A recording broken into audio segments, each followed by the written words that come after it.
السلام علیکم ورحمت الله وبرکاته ملګرو تقوا او پرهیزګاری دا غي فواید پزړه کې د الله یره او د نیکانو او د پاکانو خلکو مجلس اختیارول او دا غي فواید په دې سلسله کې د شهید ادریس صاحب ډیر خیستا او خوندور بیان راځي چې وایرو او خپل ټیم قیمتي کو قرآن حکیم کې فرمایي چې د ایمان خاوندانو فضل کې زما یره پیدا کې اتقوا الله د خدای نه ویریږئ او بیا الله د دغه تقوا او د پرهیزګارۍ او د یرې د پیدا کېدو یو خشته او مزیدار او یو بهترین نسخه منتخب چې هغه بس سیدی چې د سړی په زړه کې د الله یاره پیدا کوي او تقوا پیدا کوي او پرهیزګاري پیدا کوي نو الله فرمایي وکونوا مع الصادقین هغه خلق چې هغه رښتونی خلک پاکان خلک د هغې مجلس د هغې صحبت او هغې سره تعلق اختیارول ورونو دوه خبرې دي یو په دې خپل زړه کې د الله عظمت او د خدای لویي کېنول دې ته تقوا وایي چې یو سړی دا ومني چې یو لوی رب دی رب العالمین د دې ټولو کائناتو د ځمکې اسمانونو مالک او خالق دی او دا الله په ما قادر دی ما نیوي شي هر وخت چې وغواړي ما له عزت راکولی شي ما له ذلت راکولی شي زما د اثر او سټوکې د دغه لوی قدرت په اختیار کې دی د دغه لوی خدای عظمت او لویي او د قدرت او طاقت چې ومني خود به خود پړه کې یو یره پیدا کېږي او یره دی چې یره د دغه ذات د سړی خلاف ولي وکړي پکار دی چې دغه ذات خوشحاله وي پکار دی چې دغه ذات لویي په زړه کې پیدا وي چې هغه خفه نه شي هسې نه که دغه ذات مې خفه کړه او مې نه نیسي که دنیا کې مې پرېږدي آخرت کې به مې رونیسي او که دغه ذات زه خوشحاله وساتم دا ټول کائنات د دغه ذات په قبضه قدرت کې دي دا ټول به زما تابع وي دنیا کې به هم خوشحاله یم آخرت کې هم خوشحاله دې ته تقوا وایي اوس دا د تقوا صفت په څه پیدا کېږي نو د دې لپاره ډېر اسباب دي ډېرې وجې دي خو یو آسان سبب چې الله په دې آیت کې ذکر کړی دی هغه د رښتونو خلقو د پاکانو خلقو صحبت مجلس او د هغې ملګرتیا حاصلول ورونو رښتوني خلق څه ته وایي صادقین پاکان او نیکان خلق څه ته وایي نو رښتونی انسان هغې ته وایي چې چا سره واده وکړي هغه پوره کړي یو خبره چا سره وکړي هغه خبره دروغجنه نه کړي مونږ خدای سره یو وعده کړی دی هغه وعده دا ده چې مونږ الله یو منلی دی اشهد ان لا اله الا الله واشهد ان محمدا عبده ورسوله خدای یو منلی دی او محمد صلی الله علیه وسلم دا الله ښکلی بنده او د الله رسول چې مونږ نبي علیه السلام د خدای رسول ومن چې دی د الله استازی دی او د خدای پیغامات به مونږ ته رسوي نو اوس به د هغه پیغمبر تابعداري کوي بس که تا د دغه پیغمبر تابعداري وکړه ته رښتونی یې تا د هغه رسالت منلی او که د هغه پیغمبر خلاف ورزي دې وکړه د هغه تابعداري دې ونه کړه نو بیا ته دروغجن یې رښتونی نه رښتونی انسان هغې ته وایي چې هغه د خدای او د رسول بس تابعدار دی پیغمبر علیه السلام په حیثیت د رسول او د رسالت مني نو پکار دی چې هر سړی ځان رښتونی کړي هر سړی ځان پرهیزګار کړي خو د دغه رښتونولۍ او د نیکوالي او د صادقتوب آسان چل چې مونږ ته الله ښولی دی هغه د نیکانو خلکو صحبت دی او مجلس ښه صحبت چې تو اوس حاصل کې تا ته د هغې نه څه فایده حاصلېږي که نه د ټولو نه لویه خبره خدا ده چې مونږ ته الله وایي چې کونو مع الصادقین د دې خلکو صحبت اختیار کې او مجلس جوړ کې ورسره خو که مونږ ظاهر ته وګورو نو په ظاهر کې هم د نیکانو خلکو د صحبت او د مجلس یو اثر پیدا کېږي نبی کریم صلی الله علیه وسلم یې په خپله مثال ورکړي وایي د ښه مجلس او د بد مجلس مثال داسې دی چې یو سړی یو عطاري سره کښېني عطر فروش سره دا د ښه مجلس مثال دی نو یا خدا دی چې دغه عطاري نه به لږ عطر والي که عطر ترې وانخلي هغه به خپل یو لامبه در کړي غوږ کې به یې کښېږدي او که داسې هم ونه شي نو بل له به عطر اچوي یو څاڅکي به در باندې ولګي اگه دا ونه شي نو هغه دغه کې دا خوشبویه مجلس کې تېره کړه دغه رنګې د علماو د نیکانو مجلس ته چې لاړ شي نو یا خو به ته د دین تپوس کې د مسلې به جواب او که ته دې تپوس ونه کړې اگه داسې هم نه به راته خپله یو مسله یو لامبه به دله غوږ کې کښېږدي یو مسله به درته بیان کړي د دین تا به پرې پرېږدي که دغه هم نیرونو نو یو ګنټه نیمه ګنټه خو دې د دین د خوشبویۍ په مجلس کې تېره کړه او د ګنده مجلس مثال نبی علیه السلام ورکوي د اور والا خوا کې به کښېني د اور د بټۍ په خوا کې دا نه چې ګنې اور ناروا شی دی یا د اور بټۍ د ګناه شی دی نه دا یو مثال دی ظاهري یا خو به دی چې اور به دی یو شغله راشي جامې وسوځوي که دا نی تورې به شي که داسې نی نو د اور هغه بوی خو به در باندې یو ګنټه ولګي که سپېمې به رې تورې شي دغه رنګې ګنده مجلس کې چې کښېنه یا خو چې هغې کم کار کوي پوډرس کې ته به هم څکې جواري کوي ته به هم کې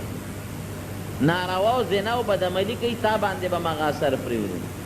او که هغه اثر پرې وانخلې نا مجلس خو راته لږ خشته ښکاره شو دا هم لویه ګناه ده او که دغه هم نی هغه ګنټه خو د پلیتۍ په مجلس کې تېره کړه که د ګناه په بدبویۍ کې خو تېره کړه دا د هغې یو ظاهري مثال نو مجلس خامخا اثر لري تاسو د خپلې معاشرې ته وګورئ کم سړی چې ښو خلکو سره کښېني دی به ښه کېږي او کم سړی چې خرابو خلکو سره کښېني خرابېږي به دا عامه قاعده ده مجلس هغه یو بزرګ وایي یو سړی ولا راغی ما ته د جنت د رسېدو یو اسانه لار وښایه وی اختر مجالس الصلحاء وی د نیکانو خلکو سره ناسته پاسته اختیار کا دا د جنت یو اسانه لار او دا حقیقت دی هغه مجلس په سړي کې یو اثر پیدا کړي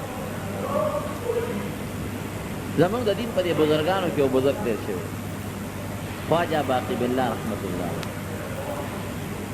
خواجه صاحب باندې مشهور دی په هندوستان کې د هغه مزار دی او قبر دی او د دنیا خلک اوس هم د هغه ملاقات او د هغه زیارت کوي تر دې حده پورې چې مسلمانان خو څه کې هندوان هم د هغه قبر لري د هغه داسې یو اثر او تاریخ لیکي د هغه په لاس باندې چې خدای پاک هدایت خلکو له ورکړی نو هغه خلک چې هغه بذات د ده په لاس مسلمانان شوي دي کم هندوان او کم سیکان نو هغه 98 لاک کسان دي 2 لکه کم 1 کروڑ کسان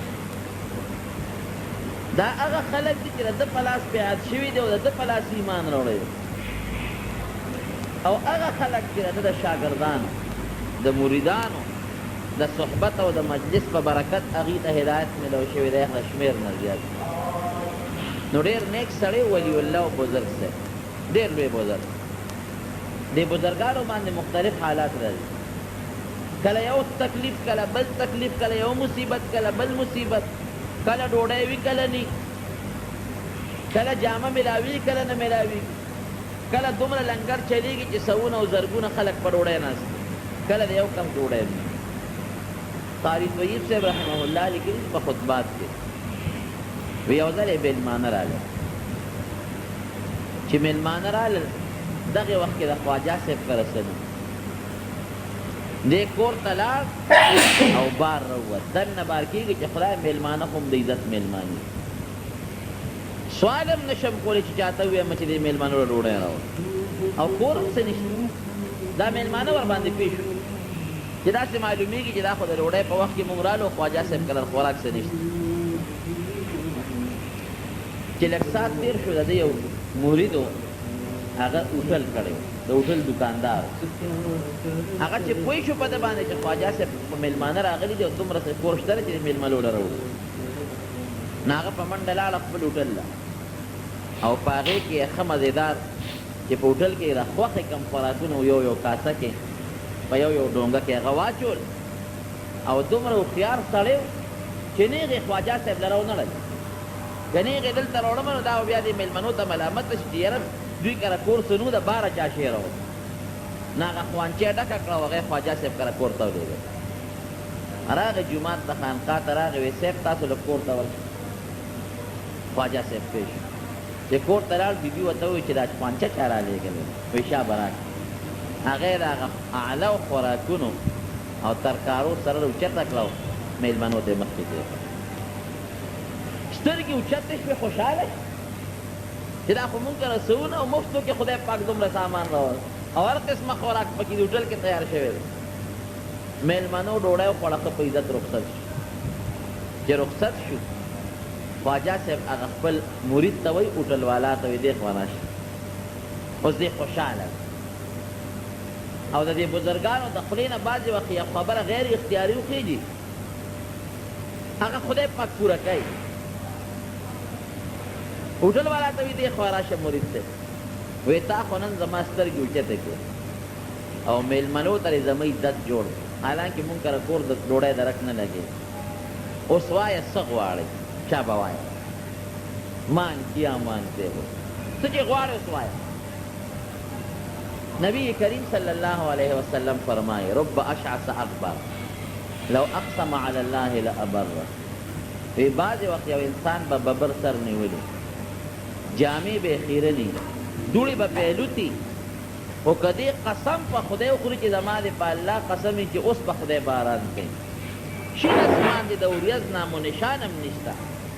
نو خدای به دې په دې قسم کې دروغجن نه کړي وریځ به را پیدا کړي او باران به وشي د نیکانو د خولې نه بعضې وخت یو خبره وخېږي د هغه په الله دا یقیني چې دا کومه خبره کوم دا به الله کوي خدای پاکه کار کوي نو دې مرید ته وایي هوټل والا ته غواړم چې څه غواړئ چا به هوټل والا مخیار سره هغه وایي که پیسې غواړم خو زما ډېرې که بچي غواړم امې نشته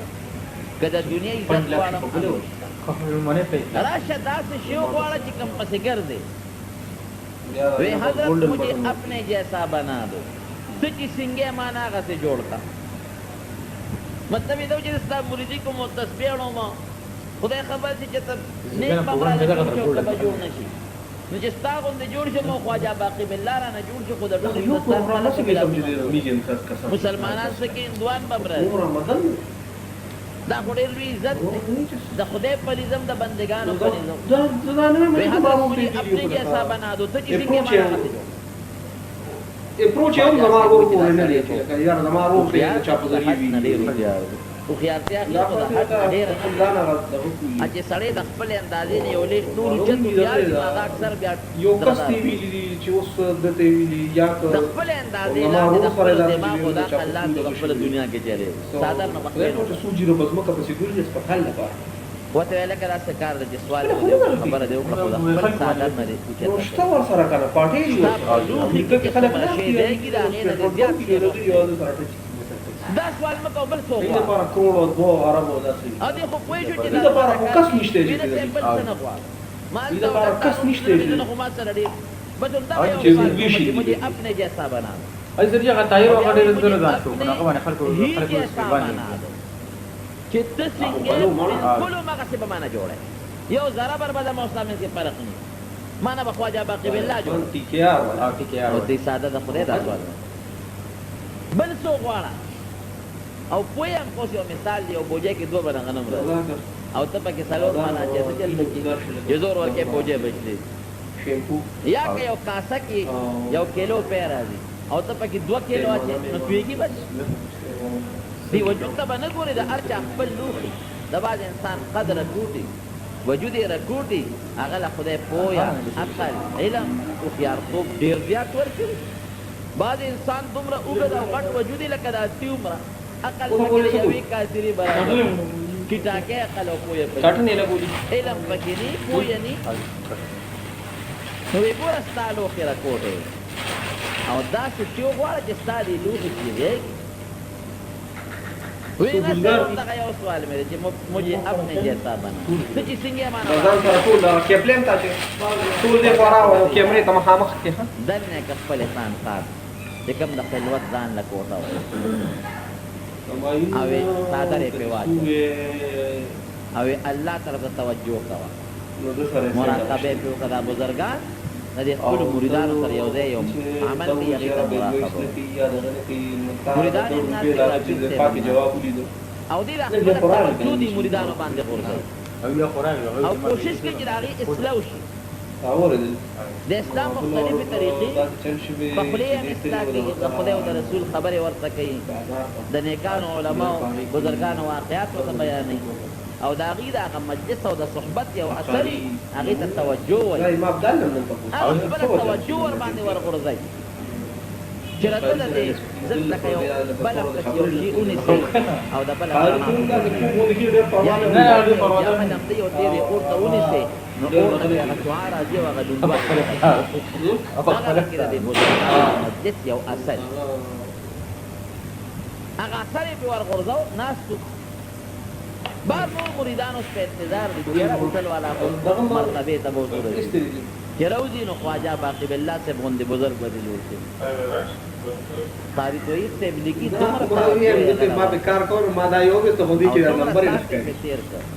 دا هوټل والا دا نو باندې باندې چیک کې نه نه کې نو خو ښکاری به کنه پروډکټ خو ښکاری نمبر یې ماته ښکاری اصلاح خو وی خبره ده اخو شو ظاهر کې شکل بالکل بدل لکه مثلا یو اوس په راوړل څو اور کې یو منډه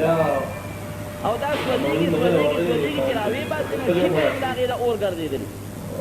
اورم تک سوریا هغه اوس په نام سره ګرځېدل دا شکل د خواجه سره او چې دا څه به دا لکه ما باندې شوی مزه دې واحد چې تعالی دا خبره دومره وروړو چې دا کوټې نه ما ورته چې واحد تعالی دا خبره دومره وروړو دا ته قسم کولی نو ستاسو کم او ته به قسم کولی یو قسم دې ورغلی دا ورغلی او ما تیو چې راغی نو ورته چې راځلې بازار ته چې وخت یې ډېر تیر کړ او هغه په پرې د دې مستاد یو په ګوګل راغی چې زه وګورم دا هغه صحبت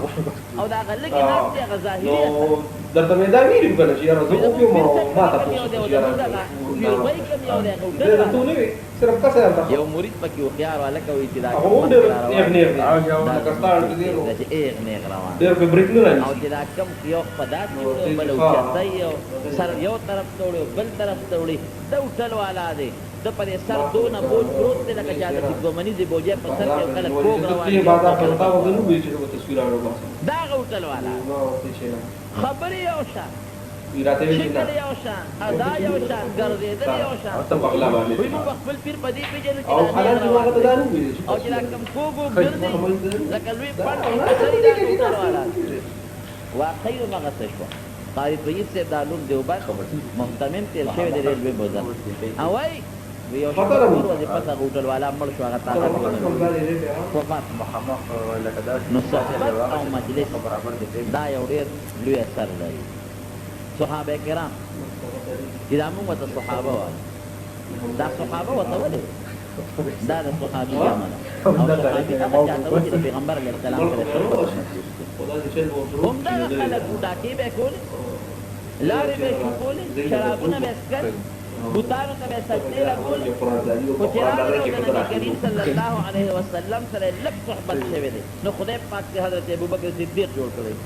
حضرت عمر فاروق رضی الله عنه ته خدای جوړ کړی حضرت بلال رضی الله عنه ته خدای پاک جوړ دا معمولی لږ صحبت ته وجه د کافر یو لوی رئیس ته مشر دی یمامې سردار ثمامه نوم دی ثمامه روان دی حج له صحابه کرامو له په ګوتو ورغه گرفتار دی او دغه په خپل څه دي نه د مدینه منوره ته وې سه په باندې د ټول کافر سردار فرستاد پیرستان پورې وکړل د جمعه ستن پورې وکړل اوس نبی علیہ السلام د خدای ډېر لوی حال او پورې وکړل ډېر یا داغه مقصد دا چې د جمعه کې تړل چې د ماده صحابه سره او ما سره له صحبت پیدا شي مدثر کوم څه د اثر په پیغور مدثر M6 کې ها ام د څه سار وخت نبی علیہ السلام قرار ما عندك يا صبا صمامه ته سوچ دې څه حال دې دیو چې M5 ته وړم په باندې gaadi یو نو په M5 ته gaadi نو په یو ډېر لوی سړي باندې خپل احسان ورواړ M7 کې اشفاق سره قوم سردار نو زما ټول قوم نو په سردار M7 دی کې باغوی بس احسان ورواړ دغه جدي او دې په پیسې غواړي نو چې څومره دولت غواړي ما ته وایي چې د ما وطن والا ټول جواب کوم دلرو لګي ما به پرې دیو او وجنه مې نو مړ مې کا نوم دې مرا باندې کیږي ځکه د ډېر لوی قوم مشر تاړي پیغمبر علیه السلام هغه غوښنه کراوه نو په شان جوړ M6 کې دیو چې ما عندك يا ثمامه څه سوچته دي بلته امپورټ ویسه بن تقتل زادنه کته ما وجنه نو ګورې د ما ډېر لوی وینه ده ډېر لوی نوم دې را باندې کېږي او کته مې پرې دې ان تنعم على شاکر نو زه بس بعد د دې کې ایمان ته وځي دغه نه بل ډایرکټران ځکه په ما ستا احسان دا دې M1 کې نو ما په جوړ نه M2 کې او کمال غواړي دولت غواړي نو بس ته نه غواړي ما ته وایي په قوم ته سوال جواب کوم دلته برولې بیا نبی علیہ السلام ورغلو بدرې مورس په بیا راغی بیا یې تاسو کې ثمامه څه سوچته ویسه به پرونه درې خبرې وی اتقوا ثمامه پرېګه دې ځه مفتو کې پرې خو دې ځه چې څنګه پرې خو دې جمعه نه بار روان د جمعه نه بار یو باغ واغې ته نه وځي نو ورکوټه سړی په دې دارې خشتاو به پاره ولم واپس نو بدو په شان څنګه چراغ نبی کریم صلی الله علیه وسلم هغه هغه جسانه چې کوم جسانه چې کوم چې سره میټینګ وغیرہ وسته او څه درانه اون تصویرونه وې د ما د قسم په خدای د موبایل د کوم دا اوس سره نه لږ سات مخکې ا موبایل دا ولا د مخ خراب ایټین سره. مختلفو کمپنیو کې اوس ما ته د ما فضل کې استاد مخ نه عزتمن مخبل نه کوي ویلک استاد مخ کې استاد مرګرو نه خراب مرګري ما ته بل څوک مخ کوي وی استاد مرګرو نه خشتا او خواږه مرګري ما ته بل څوک مخ کوي او استاد کلی نه خراب کړي ما ته بل هم سره تاجدین اصلا خبر ټول مې په دوبۍ کې ډېر مونږ والی کوي د خدای رسول الله کلمه او قاعده اسلام راولم مړی نبی رسول الله ته کلمه او خدای مسلمان تاجدین چې مسلمان سره نه مولر او څنګه مرګ په دوبۍ کې ویلا د سیوی مړه دا واجب چې فکر کارو غریب کلی مشي نه د کړی یمامي سردار ورسره په موضوع جوړول دي باندې چراغي د مکه خلک ورته پاتېدل هلکه وي ته سوابي شوي بې دینه شوي وعلیکم السلام بخیر دا دې دی ورته وایي نه بې دینه نه ما د پیغمبر علیه السلام په ملګرتیا کې اسلام رانصیب کړی او نورې خبرې به نه کوې ګورې شیندر کوم وی قسم دې که نورې ګډې وړې نو زما دا په تور باندې نه مان راړولي وو راځي یو دانه به هم دننه نه فضله لري ها لکه مکې مکرمې ته چې څونه غنم به راتلي د دله ټیک نه به راتلي مکه مکرمه خپله غرۍ د علاقه د غنم پکې نه کېږي وی یو دانه به هم نه راځي وی دا هم واورئ اوس به د ما د کلي غله اله خورئ چې نبي کریم صلی الله علیه وسلم راته حکم که هغه راته حکم ونه کړي یو دانه به هم دله نه راځي دا دومره انقلاب پکې ولې راغی پیغمبر علیه السلام جمعات کې تړلی شوی او پیغمبر علیه السلام به سره ټولې 15 منټه هم خبرې نه دي کړې دا د هغه معمولي صحبت اثر صحبت کې چې کوم اثر دی په ناست او په مجلس کې چې کومه فایده ده دا په ډېرو سکولونو او کالجونو کې نه حاصلېږي که بچې دې بوته او تا په سکول او په کالج کې داخل کو ښه تعلیم دې ورته وکړه یا دا زوی ستا د دین کتابونه راوالی وغه ګوري په یادو لګیا دی او د اردو کتابونه او د پښتو ګوري خو چې دی یو 10 منټه یو نیک انسان سره یو بزرګ سره او عالم سره کېناست د جون کې چې په هغه 10 منټه کې انقلاب راځي قسم دې که په کلونو په هغه سکولونو کالجونو کې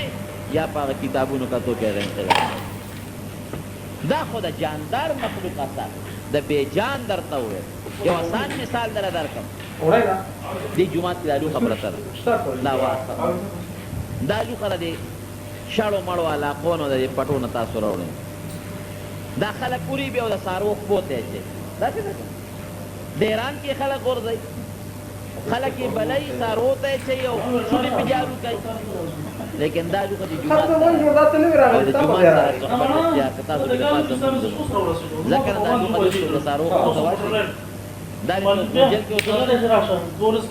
یا یو رومال چې تا د دوکاندار نه واخلې خلک پې پوزه پاکوي ماشومان هم پې پاکوي د ماشوم د رومال نه پې جوړوي لیکن که هغه رومال تا راوښه د قرآن حکیم نه دې تا وکړه د قرآن سره له صحبت پیدا شو زه اوس پې پوزه پاکوم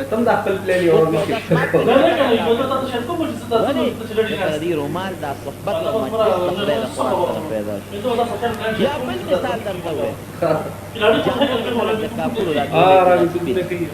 هسې په سندرو کې د کاپورو ګولۍ پرېږدي جامو پورې دې مزې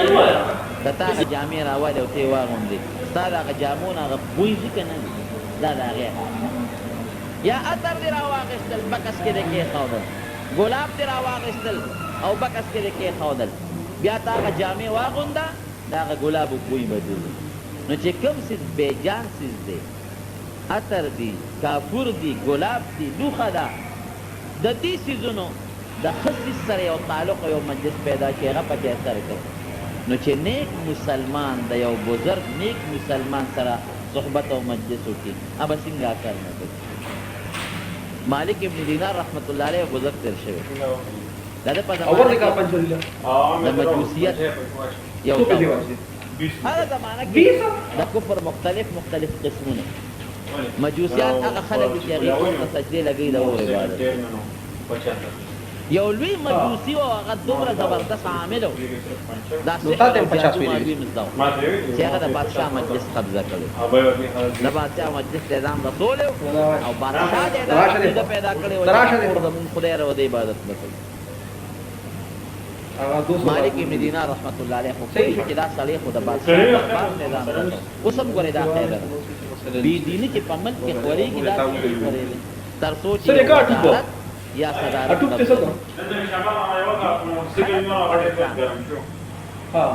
مالک ابن دینار هغه ټیم نه ډېر مجوسي هم راغی هغه بله ملګري راغی بادشاه هم ناست د بادشاه دربار کې خبرې کېږي هم زبردست او یو کار هم نکړي یو چیز هم نکړي یو چیز چې څو ورته ویلو نشي کنه دومره بوتل هم نشي نام نسل وګوري وی زره د دې عبادت کو کړي موږ لري دوی خیر راکړي ډوډۍ را لپاره کدا اورني زموږ ژوند نه چلی زموږ کاروبار نه چلی او بل دادی چې د اور سره موږ تعلق جوړ کړو چې دا بیا وروسته سوځي اوس دا سجدې ولګو نو بیا چې پکې پرېوځو سوځي به مالک ابن دینار رحمت الله علیه څو کاله د اور عبادت ورته وی او یا کاله یا شپېته کاله نو بس تا خو ورسره دوستانه جوړه کړې وی ځکه نو اوس پکې لاس ومنډه چې شپېته او یا کاله تا سره دوستانه جوړه کړه لاس پکې ومنډه نو که لاس یې ستا نه سوځو نو دا بیا سته په حق او که کمبخته اوس دې لاس سوځوي او یا کاله ستا ورسره دوستانه جوړه نه شوه نو خدای خبر سبا مرې که بله ورځ مرې قیامت کې به دې څنګه بچ کېږي او ته څه وایي هم پوره هوښیار وی سره چې عبادت کوي مجوسي وي مالک ابن دینار ته وی زه د دې اور د مالک د دې د رب وی ستا څه خیال دی چې دا اور د چا په قبضه کې دی وی د هغه خدای د دې تاو او مړه کول او بلول د هغه په اختیار کې دي وی تا څو کاله د دې اور د خدای عبادت وکړو شپېته او یا کاله مثلا نو وی تا خو به د دې اور د مالک سره دوستانه جوړه کړي که نه وی او نو وی تا هغه د اور مالک ته ووایه خدای ته چې دا اور راته شړ کا تم پکې لاس ومنډه که نه پته به ولګي چې ستا لاس سوځوي که نه سوځي چې ته ما ته وایې تا اور سره دوستانه جوړه کړې نو تجربه پې وکړه چې لاس سره سوځوي که نه نو تا ته ویل چې تا خو د اور مالک سره دوستانه جوړه کړې ده ته هغه ته ووایه چې دې اور کې درته فرق پیدا کړي چې لاس سره سوځوي که نه سوځي خدای پاک اوس پسې جواب ورکړي اوس مسلمان خو په دې نه معلومیږي چې اور به الله سوځوي دا به مسلمان ني او که سوځوي مسلمان دی نه به یو که نه سوځو مسلمان. خیر د مالک ابن دینار رحمت الله علیه بروسه خو په الله ویې لکه یو چل کړو راځه اور به لوځم پکې لاس منډم تم پکې ومنډه زه د اور د مالک عبادت کوم سره د اور عبادت کې که زما لاسې وسوځو زه په حقه نه او که زما لاسې ونه سوځو زه په حق یم که ستا هغې وسوځو ته به په باطل او که ستا لاسې ونه سوځو ته په حق فیصله په دې هغه هم ډېره ښه ده را میدان ته شه بادشاه وې دا خو اسانه فیصله اور صاحب بل چې اور بل که مالک ابن دینار رحمت الله علیه پکې لاس ومنډه مجوسي هم پکې لاس ومنډه مالک ابن دینار پکې لاس منډي وي ګوره که نه لاس مجوسي وي زما دې ته ګوره دا هم نه سوځي خدایه پاک چې دې لاس راوباسي هغه هم راوباسي چې دې لاس ورمنډي هغه هم پکې لاس ورمنډي حیران شو خلک هم چې کوم یو په حقه دی که دې په حق دی د هغه لاس ولې نه سوځي او که هغه په حق دی د دې بل لاس ولې نه سوځي بادشاه حیران دی او مالک ابن دینار چې څنګه لاس ور ومنډي او ښه پکې لاس غوپه کړي چې ګوره که نه نه سوځي ویښتې مو نه مجوسي وي زما دې ته وګورئ د دم ویښته نه سوځي ما پکې د دې ترخه پورې ورغیب که ځه زما لاس دې وسوځي لاس نه دواړو د اور نه لاس راوویست فیصله ونه شو یو وی زه په حق یم د هغه ملګرو وی دی زندهباد بل وی زمونږ دا په حقه دی زندهباد د هغه لاس یې ونه سوځه مجلس خور شو چې بیا به بل وخت مقرره اوس فیصله ونه شو مالک ابن دینار رحمت الله علیه چې کله کور ته لاړ د شپې خدای ته په ژړا شو وی خدایه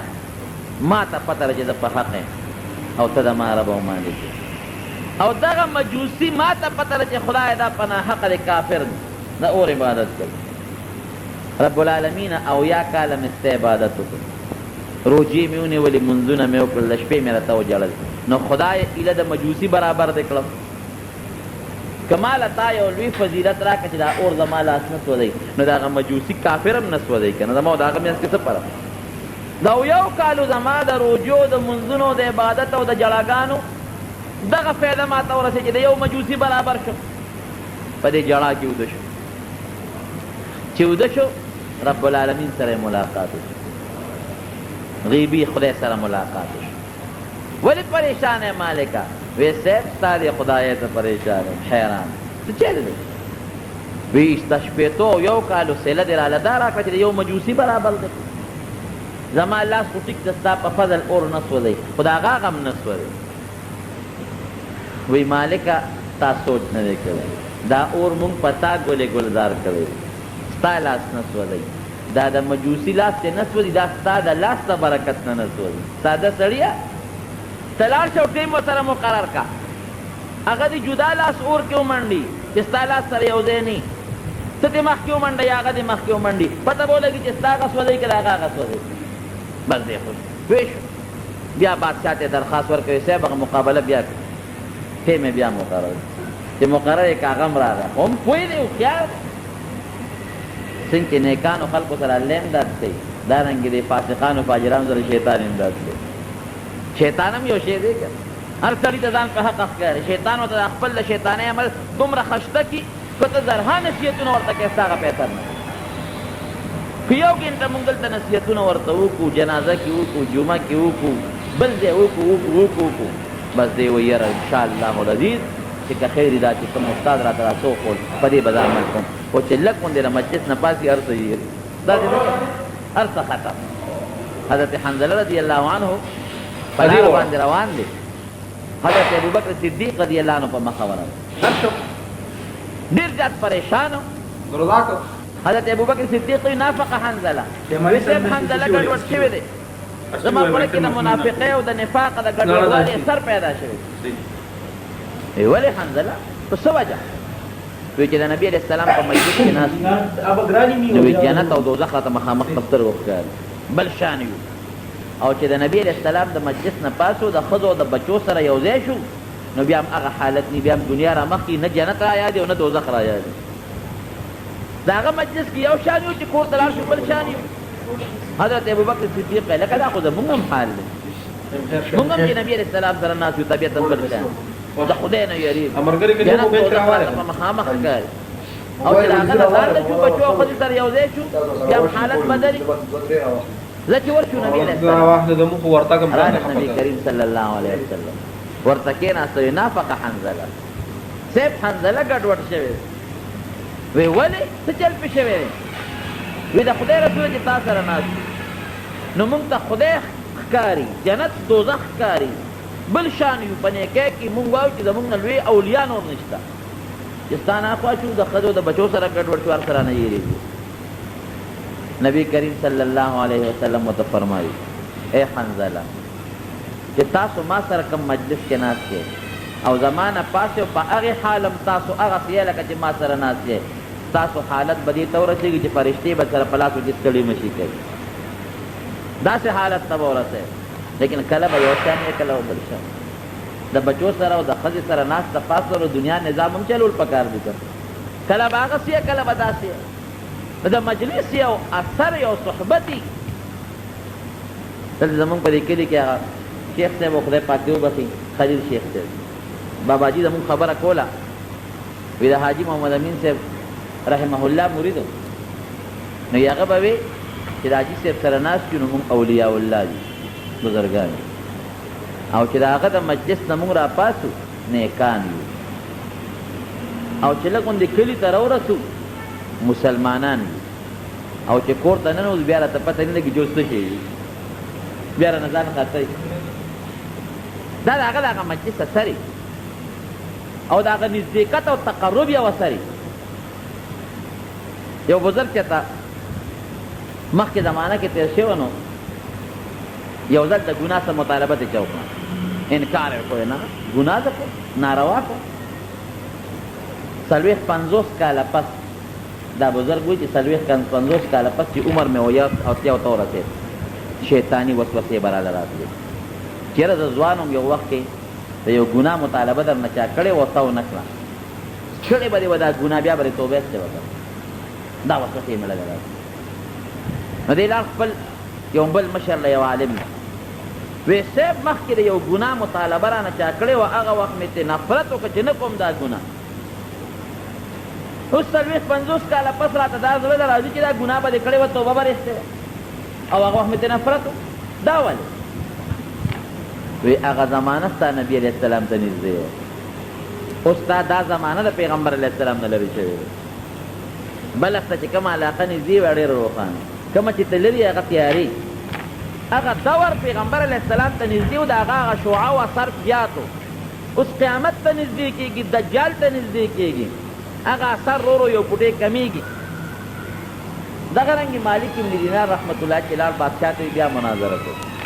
بیا یې راوخوښت مجوسي هم راوغوښته او دی هم راغی دنیا خلک بیا راجمع وی په څه به فیصله کړو مجوسي وی صاحب هم پرونی خبره اور به بل کوی ډېره ښه چې اور یې بل کې کېناسته مجوسی ورته وی راځه د خوا کېږه چې لاس پکې ورمنډو دی اور کې چې پته ولګي مالک مدینه رحمت الله علیه ورته داسې کار پرون ما ورته خطا شوي لاول به زه لاس منډم بیا به ته منډې او یا ته مخکې لاس ومنډه بیا به زه منډم نو پته به ولګي چې زما لاس دی او که ستاسو دی مجوسي رانه جوړ هغه هوښیار و د شیطان هغه اثر وکړ ورته وی نه یو ځای به لاس منډو وی نه یو ځای به نه کوو یا زه مخکې لاس منډم خو چې ته به لاس اور ته نږدې که هغه به هم راوړم وی نه ته مه راوړه لاس یا ته لاس ومنډه په اور کې یا به زه منډم یو ځای به دواړه لاسونه نه په دې سره جګړه مجوسي هغه نه مني او ده به وی نه هم داسې چل کوي بادشاه وی چې دې کې څه چل یا یو ځای لاسونه منډل یا ستا مخکې ور د وروستو دې کې څه چل ورته وی صاحب دا اور ما ته خدای پاک یخی ده ته نه دې پلیت ته زما د لاس د وجې نه د لاس نه سوځي ډېرې زمانه مخکې دې اور کې ومنډي چې پته ولګي چې د لاس سوځي که نه سوځي یا زیره د نه مخکې منډم دې دې پکې لاس نه منډي ما سره چې د ما لاس سوځي که نه سوځي بادشاه پوه شو هلکه مجوسي دا چل وکړي پرېږدم دې نه مجوسي ډېر سختېده را تخریص نه نه داسې نه کېږي اور ته د اور عبادت کوي ته پکې ځان له لاس ومنډه چې ستا لاس سوځي که نه سوځي دې د اور د مالک عبادت کوي دې به هغه خپل مالک ته ووایي چې دا اور راته سوړ کا دې پکې لاس منډي چې د لاس سوځي که نه سوځي هغه مجلس کې هغه مجوسي د هغه ملګري بیا مسلمانان دا د هغه لاس اثر صرف د یو نیک انسان د لاس سره د یو کافر لاس په دې اور کې ملګري کېږي د دواړو لاس نه سوځوي د هغه کافر لاس هم نه سوځوي او دې نه لرې خبره درته وکړم حضرت موسی علیہ السلام په زمانه کې د فرعون په دربار کې یو سړی چې د هغه نه موسی علیہ السلام ډېر زیات تنګ و زیات انتهایي هغه به دا چلو کړو چې د موسی علیہ السلام په شان جامې به وڅي او د هغه په شان کونټۍ به هم راواغوستي د هغه په شان پټکې به هم و او د هغه پیښې به یې کوي بالکل د موسی علیہ السلام پیښې نخرې به یې کوي بادشاه به فرعون خنده موسی علیہ السلام چې خدای دې ظالم نه خو زه ډېر تنګ یم دې زما پیښې کوي او زما په شان اوازونه وباسي خلک به پورې خاندي راغونډوي چې کله رب العالمین فرعون او د هغه ټول ملګري مردار کړ په دریاب یې لو کړ هغه سړی خدای بچ نو موسی علیہ السلام خدای پاک ته رجوع کوي خدای چې چا نه زیات تنګ ا دې پرېښود هغه نور د غرب موسی علیہ السلام خو لږ جلالیت پکې زیات لږ تېز و چاله چې زیات تنګ و خدای دې پرېښود او نور دې غږ دا پلیت پلیت ورسره دریاب ته لو کړی و که نه دا دې سره پرېښود رب العالمین ورته وحی وکړه وی د ده لباس او جامه به ستا په شان و نو ما له حیا راله چې دې نه راوړي شکل اگر چې په غلط یې جوړو خو شکل لباس وضع خطا دا د ستا په شان برابر کړی نو ما له حیا راته چې ستا غوندې لباس او ستا غوندې جامه او ستا غوندې خبرې څوک یې دې حالات هغه سړی بیا وروسته په موسی علیہ السلام ایمان راوړو د هغه ډېر زبردست معتقد او تابعدار او د نږدو ملګرو نه جوړ نو چې یو انسان هسې د بل چا شکل جوړ کړي په غلط او پټګۍ یې جوړ کړي نو خدای د هغه شکل احترام کوي نو چې ته په سچه د یو قوم سره مینه او محبت پیدا کړي شکل د هغې په شان جوړ کړي جامه د هغې په شان جوړه کړي عمل او کار د هغې په شان کړي نو خدای به د هغې سره نه یو ځای کوي یو صحابي راغی نبی کریم صلی الله علیه وسلم ته کېښود وی دنیا کې وی صاحب زمونږ خو تا سره ډېر محبت او ډېره زیاته مینه هم ده در سره او چې لږ ستا نه جدا کېږو مرو واقعي د صحابو ډېر زیات محبت نو خدای چې دا مونږ جنت ته لاړ شو نو ته خو به په ډېره لویه مرتبه کې ناست دی اوچت به ناست دی مونږ به لاندې مرتبو کې یو په هغه جنت به څوک چې تا پکې نه یم تا سره پکې ملاقات نه نبی کریم صلی الله علیه وسلم په دغه موقع فرمایل وی چې څوک چا سره محبت او مینه لري جنت کې به خدای هغه سره ملګری کوي یو بل صحابي راغی نبی کریم صلی الله علیه وسلم ته کېناست وی د خدای رسوله قیامت به کله نبی علیہ السلام ورته فرمایي ما اعددت لها تا قیامت له څه تیاری کړی د قیامت تپوس هغه څوک کوي چې څه تیاری یې ونه کړي وی د خدای رسوله څه خالص تیاری مې نه دی کړی قیامت له نه مې ډېرې روجې نیولې دي او نه مې ډېر منځونه کړي دي او نه مې ډېرې نیکۍ کړي دي یو څیز مې دی چې انی احب الله ورسوله د خدای او د رسول سره مې مینه شته نور روجې او دغه څیزونه مې ډېر کم دي منځونه نبی علیہ السلام په دغه موقع وفرمایل المرء مع من احبه سړی به د هغه چا ملګري چې چا سره مینه محبت وي دنیا کې چې چا سره مینه خدای به د آخرت کې هغې خلکو سره ملګري کوي او چې دنیا کې د چا سره بغض وي آخرت کې به د خدای د هغوی نه ساتي دا د پیغمبر علیه السلام وینا ده او دا مضبوطه خبره هم ده د عقل سره سمیم خوري نو چې نیکانو خلکو سره مینه کې آخرت کې به هم خدای هغوی سره ملګري دنیا کې به هم د هغې غوندې کردار ستا خدای خپل کړي د هغې هغه اثر به خدای په تا قایم د هغې په شان کار به ته شروع تاسو د خپله معاشره کې وګورئ څومره خلک چې پوډریان دي یا زناکار بدعمله دي یا جوارګر دي مثلا یا غلا او ډاکومار دي مثلا دوی د دې زناکارۍ او د دې غلا او د دې نارواو چې د سکول کالج کې تعلیم حاصل کړی ځای کوي کوم سکول کې دوی ته دا ښودنه شوې چې زناکاري کوي کوم سکول او کالج کې دوی ته دا ښودنه شوې ده چې تاسو پوډر څکئ تاسو دا ناروا کوئ کوم ځای کې دا زده کړي نه چې د دې څیزونو سکول شته نه کالج شته نه چې د یونیورسټي شته نه چې د مدرسه شته او نه چې د درسګاه شته دا چې دا خلک پوډریان غلط بدعمله زناکار دي دا د څه د وجې نه دا د غلط مجلس د وجې نه ګنده مجلس کې کښېني د هغې ګنده مجلس اثر پرې د پاسه واقع شي هغه مجلس د زناکارۍ وي د باندې هغه اثر وي هغه د جوارګر وي هغه اثر پرې شي هغه ډاکومار وي هغه اثر پرې شي هغه د بېدینه وي هغه اثر پرې شي او که یو سړی په ښه مجلس کې کېناست نیکان خلک د هغې سره کېناست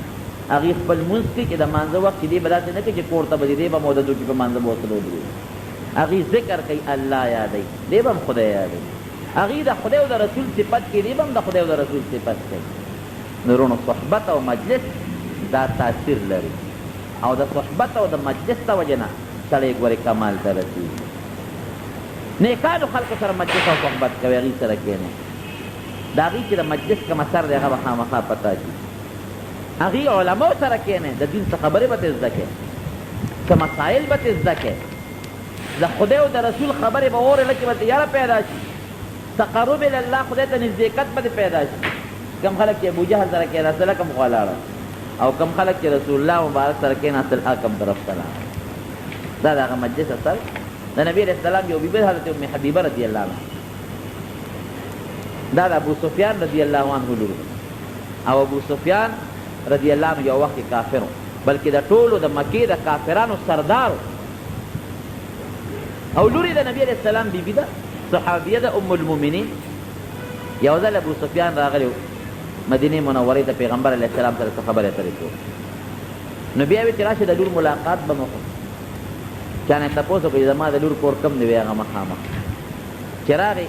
لور کره ننوت حضرت ام حبیبه رضی الله عنها ورته راپاڅېده په دې وخت کې ابو سفیان رضی الله د کافرانو سردار چې راپاڅېده ورته روچته شوه دا پلار یې ښکل کړ او پلار دا لور ښکل کړه ځکه ډېره موده پس میلو شو یو بل سره او د ډېرې خوشحالۍ نه یو بل ته وژړل بعضې وخت کې د خوشحالۍ نه تل ژړا وړي نو په کور کې یو کوزکې پروت و د کجورو د پاڼ زوړ کوزکې و بل څه کټونه مټونه نو حضرت دا ابو سفیان صاحب چې دی رضی الله عنه هغه وخت کافر ورغې په کوزکې کېناستی دی دا لور ته بابا لږ صبر وکړه ودرېږه نو دا لاړه کوزکې یې ته غونډ کړه داسې یو بله ریښه غوندې پرته وې په دې کې او ته بچې دا ولې تاسو پیغمبر دا عقل او دا دین ښیي چې د پلار سره به دا چل کوئ په کار خو دا وه چې دا پوزکې غونډ وې او زه راغلی وې ما ته به دې خور کړی نو خو پولاو پروت و نو ما نه دې ولې غونډ کړ تا زما بېعزتي وکړه تاسو ته خپل پیغمبر دا ښیي وی نه بابا زمونږ پیغمبر مونږ ته ډېر ښه عقل ښیي مونږ ته یې د مور او پلار داسې آداب راکړي چې په یو دین کې نشته د پلار به قدر کوئ د مور به قدر عزت کوئ اگر که دا مور او پلار ستاسو کافران ودي نو عزت دا و چې د ما نه دې کوزکې غونډ کوه هغه ریښه دې راته واچوله دا اوس د هغه صحبت اثر ته ګوره د نبي علیه السلام سره مجلس جوړ شو هغه عزتمن پلار چا نه چې پیدا دی کافر دی اوس هغه عصمت پړه کې نشته کم عظمت چې د یو مسلمان سړي د خپل مسلمان مور پلار سره ورته وي بابا خبره دې بلکل درسته پکار دا دی چې تا ته دلته کې ښې ښې خشته بهترې واچو خشته راکړه او دا پوزکې مې د نو ځکه غونډ کړو چې دا د دواړو جهانو د سردار مبارک د ناستې پوزکې نو زما ضمیر دا برداشت نشي کولی چې ستا غوندې کافر د پیغمبر علیه السلام په مسله د پاسه کې ستا هغه پوزکي ستا پرېښودلو تیار وي بل څه شته نه چې درته واچي دغه ریښه ده په هغې کې اوس پلار څونه ښودي نن سبا خلک د لرې دوست د وجې نه مسلماني قربان کوي یو دوست د وجې نه مسلماني قربان هغې خپل پلار دی او څونه عزتمند پلار دی لیکن د نبي علیه السلام مسله باندې پرېښودو ته نه تیارېږي دا د پیغمبر علیه السلام د هغه صحبت او مجلس اثر نو وروڼو صحبت او مجلس دا د تقوا دپاره یو بهترین سبب قرآن حکیم کې الله فرمایي یا ایها الذین آمنوا اتقوا الله په زړه کې تقوا پیدا کړي د خدای یره او د هغې بهترین سبب وکونو مع الصادقین د رښتونو خلکو ملګری شي اوس دې زمانه کې د دې کشر کل نه خلک ډېر زیات فریادونه کوي څوک د زامنو نه فریاد کوي څوک د کشرانو وروڼو نه فریاد کوي او د دې ټول سبب ګورې مونږ په خپله یو مونږ دا خپل بچي او دا کشران چې ته نیک مجلس ته ونه لېږل پکار ده چې سار پاشي جومات ته ولېږه چې در حفظ مدرسې ته ولېږه چې مازدیګر راشي چې د جومات کې کېناو دا به نیکان وي ماشومانه لکه تاسو وینئ که چې کوم قرآن لځي کوم جومات ته ځي واړه واړه د 1400-1500 کاله لکان یو خشته خشته ګیرې پرېښي ټوپۍ یې په سر نه پلار ته کنځل کوي نه مور ته کنځل کوي مور او پلار ته خوشحاله او ته ګنده مجلس ته ورخوشې کې پړې په واجه چې کوم خوازونه دي به تپوس د خپل بچي نه کوې په ګنده ماحول ورسر بیا نه خدای پېژنې او نه رسول پېژنې نه پړه کې د خدای یاره پېژنې نو د ښه تقوا حاصلولو بهترینه ذریعه دا د علماو نیکانو صالحینو مجلس دیم دې خلکو سره تعلق جوړول هغې سره خپل موافقت کول او هغې سره ناسته ولاړه او بد نه وی د هغې تابعداري کول هغې سره مجلس جوړول په دې خدای خوشحالي ځکه یو حدیث کې راځي نبي علیه السلام فرمایي په بخاري شریف کې حدیث دی وی که چا د خدای لپاره چا سره مینه او محبت وکړه نو ایمان یې ډېر مضبوط او کامل او که چا د الله دپاره چا سره بغض وکړ نو دم خپل ایمان ډېر مضبوط کامل ځکه یو نیک سړی دی ته ورسره مینه په دې خیال کوې چې دا نیک دی د خدای دپاره ورسره مینه کوې ستا ایمان مضبوط او کامل او یو د دې نیک سړي یو دشمن دی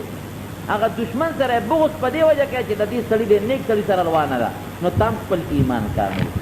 نو نیکانو خلکو سره مینه کول محبت کول د هغې صحبت مجلس کول د هغې سره ناسته ولاړه کول دا د دنیا او د آخر د کامیابۍ ذریعه ده خدای پاک دې زموږ ښه صحبت نصیب وګرځوي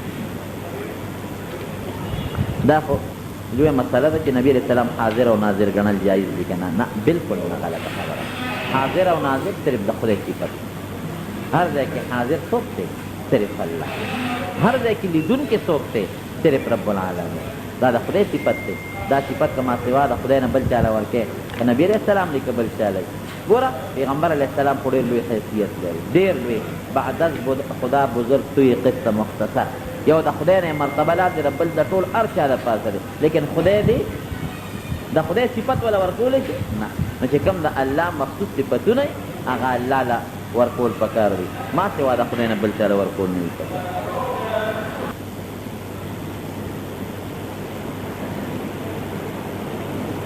که یو سړی نیک کار کوي او د هغه په زړه کې بې اختیاره داسې خبرې راشي چې خلک به وایي چې یاره دا خو نیک سړی دی نو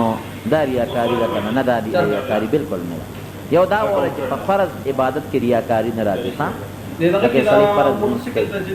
فرض روژه نیسي فرضي زکات ورکوي نو که دا څوک دي نو که نه دي کې ریاکاري نه راځي فرض خو لمونځ چې کوې جمع کې به یې خامخا کوي که ته وایې خلک ټول چې دي لمونځ کوي نو جمع به پرېږدې بلکې بعضې علما وایي زکات مالدار مخکې ووایه ووایه چې دا زکات یې دا قبول کړه دې کې به دا فایدې چې بل مالدار سړی ووینې به هم زکات ورکړي ګوره نیت ښه شو او بعضې وخت زکات د خلکو مخکې ورکوه چې ستا نه د خلکو تهمت ختم چې بیا به خلک وایي چې دې زکات نه ورکوي نو د ریا تعلق د زړه سره دی که ستا زړه کې دی چې خلک دې ما وویني چې زه نیک سړی هم په نفلونو کې راځي او خلک وایي چې دا بزرګ دی او نیک سړی دی نو دا ریاکاري شوه او که ستا زړه کې دا نی او غیر اختیاري ستا دا خبر راځي چې یاره خلک به وایي چې دا نیک دی نو دا خو خامخا راځي داسې خبره نه ده بلکې یو حدیث کې راځي وایي چې کم سړی نیکي کوي نو خدای پاک په اسمان کې فرشتو ته آواز وکړي چې دا فلانکې سړی نیکي کوي زما ورسره مینه تاسو هم ورسره مینه وکړئ فرشتې بیا نورو فرشتو ته آواز وکړي نورې فرشتې راشي او په دنیا کې د مسلمانانو نیکانو خلکو په زړه کې هغه سړي سره محبت او مینه پیدا کړي هغه مینه محبت خو د نیکۍ د وجې نه پیدا کېږي نو ریا د زړه شی دی که ستا زړه کې دی چې بل ته د عبادت خیر خو ریا شوه او که ستا زړه کې نی دا قصد نی او غیر اختیاري دا سوچ راځي دا په ریاکارۍ کې نه لري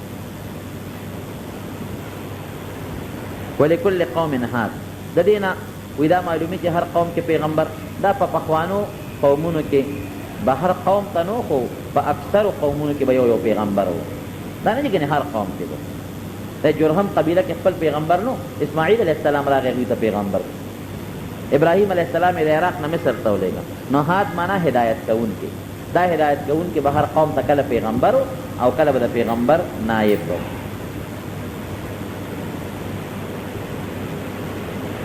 دی وی چې نه هاد معنا په جهاد هغه چاته و چې چاته څوک د قرآن او د اسلام نیغه لار ښیي ها لیډر ته نه وي هر لیډر ته ګوره هدایت کوونکی هغه چاته وایي چې هغه چاته د قرآن او د سنت لاره ښیي دا چې خو د کافرانو ډېر مشران تېر شوي دي دا څوک د بوتانو والا مشر او څوک د گوتم بد او څوک د روسیانو مشر څوک بل هغه ته د شریعت په اصطلاح کې هادي راهنما ورته نه ویل کېږي یو زمونږ راهنما دی لیډر او یو د دین راهنما او د مذهب پیشوا دی د دین راهنما او مشر هغه چاته وایي چې هغه خدای او رسول چاته ښیي د خدای او د رسول لاره چاته ښیي که په نوکونو کې خیرې وي او داسې اغوستل ورسره کېږي که نه بلکل ورسره کېږي خو ښه خبره ده چې نوکونه اخلی په هفته کې یو ځل نوکونه اخیستل دا مستحب دي بلکې د زیارت پر ورځ اخیستل مستحب او څلوېښتو کې یو ځل څلوېښتو ورځو کې یو ځل خو به یې خامخا اخلي که څلوېښت ورځې تېرې شوې چا نوکونه وانه غېستل یا نور زیاتي څیزونه ویښته میښتې کټ نه کړل نو بیا ګوره ډېره لویه ګناه کې جوړېږي او که هسې په نوکونو کې خیرې وي څوک اودس غسل کوي نو اودس یې هم کېږي غسل یې هم کېږي البته زمونږ فقها لیکي چې کوم سړی اوړه هغه کي خمبیره اوړه هغې کوشش کوي چې هغه د نوکونه خامخا اخلي او یا دې په صابون یا په بل څیز نوکونه پاکوي ځکه د اوړو د وجې نه کله د نوک د لاندې سې ته بیا اوبه نه وررسېږي ښه دا ده چې خپله صفایي کوئ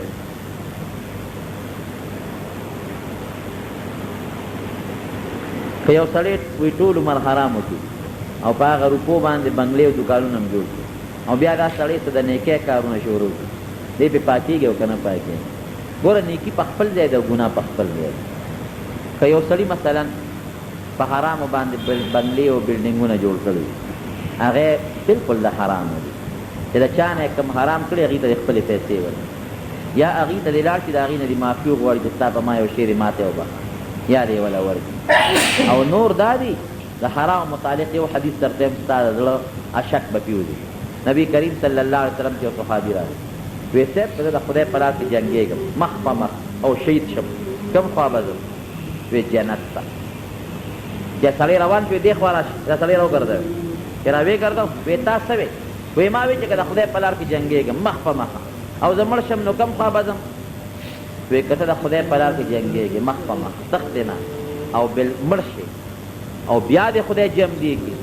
بالفرض او بیا جنګېږي بیا شهید شي بیا د خدای جمع دیږي او بیا جنګېږي او بیا شهید شي جنت ته به ځې خو که د دې ګوتې د بند عمره پردې حق د سړی نو هله به ځې چې د هغې حساب کتاب به سره